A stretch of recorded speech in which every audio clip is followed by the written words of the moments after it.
എല്ലാവർക്കും ജെറിക്സ് മീഡിയയിലേക്ക് സ്വാഗതം. വരുന്ന ജനുവരി 29-ന് സംസ്ഥാന സർക്കാർ പുതിയ ബജറ്റ് അവതരിപ്പിക്കാനിരിക്കുകയാണ്. ഈ ബജറ്റിൽ ക്ഷേമ പെൻഷൻ തുക 1600 രൂപയിൽ നിന്നും 2500 രൂപയായി വർദ്ധിപ്പിക്കാനുള്ള നീക്കങ്ങൾ സജീവമാണെന്നാണ് റിപ്പോർട്ടുകൾ സൂചിപ്പിക്കുന്നത്. വരാനിരിക്കുന്ന നിയമസഭാ തെരഞ്ഞെടുപ്പിന് മുന്നോടിയായി ജനങ്ങൾക്ക് വലിയൊരു ആശ്വാസം നൽകാൻ സർക്കാർ ലക്ഷ്യമിടുകയാണ്. ജനുവരി മാസത്തെ പെൻഷൻ വിതരണം എന്ന് നടക്കുമെന്നതായിരുന്നു ഗുണഭോക്താക്കളുടെ പ്രധാന സംശയം. ബജറ്റിന്റെ പ്രഖ്യാപനത്തിന് മുന്നോടിയായി തന്നെ ഈ മാസത്തെ പെൻഷൻ തുക വിതരണം ചെയ്യാനാണ് ധനവകുപ്പിന്റെ തീരുമാനം.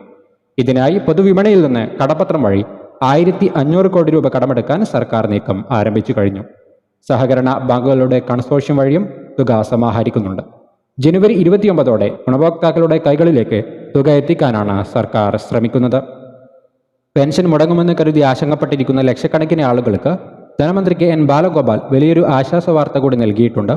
വരുമാന സർട്ടിഫിക്കറ്റ് ഹാജരാക്കാനുള്ള അവസാന തീയതി 2026 ജൂൺ 30 വരെ നീട്ടി നൽകിയിരിക്കുകയാണ്. 2019 ഡിസംബറിന് മുമ്പ് പെൻഷൻ പട്ടികയിൽ വന്നവരിൽ ഏകദേശം 2.5 ലക്ഷത്തോളം പേർ ഇനിയും സർട്ടിഫിക്കറ്റ് സമർപ്പിക്കാനുണ്ട്. സർട്ടിഫിക്കറ്റ് നൽകാത്തതിന്റെ പേരിൽ ആരുടെയും പെൻഷൻ ഇപ്പോൾ തടയരുത് എന്ന് മന്ത്രി കർശന നിർദ്ദേശം നൽകിയിട്ടുണ്ട്. സമയം നീട്ടി ലഭിച്ചെങ്കിലും അക്ഷയ കേന്ദ്രങ്ങൾ വഴി ജൂൺ 30-നകം ഈ നടപടികൾ പൂർത്തിയാക്കാൻ എല്ലാവരും പ്രത്യേകം ശ്രദ്ധിക്കുക. ഇതോടൊപ്പം മറ്റു ചില കാര്യങ്ങൾ കൂടി ശ്രദ്ധിക്കേണ്ടതുണ്ട്. വിധവാ പെൻഷനും അവിവാഹിത പെൻഷനും വാങ്ങുന്നവർ തങ്ങൾ പുനർവിവാഹം ചെയ്തിട്ടില്ല എന്ന സാക്ഷ്യപത്രം ജനുവരി 31-നകം നിർബന്ധമായും സമർപ്പിക്കണം. ഇല്ലെങ്കിൽ പെൻഷൻ മുടങ്ങാൻ സാധ്യതയുണ്ട്. കൂടാതെ കെട്ടിട നിർമ്മാണ മേഖലയിൽ ഉള്ളവരുടെ കുടിശ്ശിക വിതരണവും സാങ്കേതിക കാരണങ്ങൾ മുടങ്ങിയ കേന്ദ്രവിഹിതവും DBT വഴി അക്കൗണ്ടിലേക്ക് നേരിട്ട് എത്തുന്നതാണ്. ഇക്കാര്യവും എല്ലാവരും പ്രത്യേകം ശ്രദ്ധിക്കുക.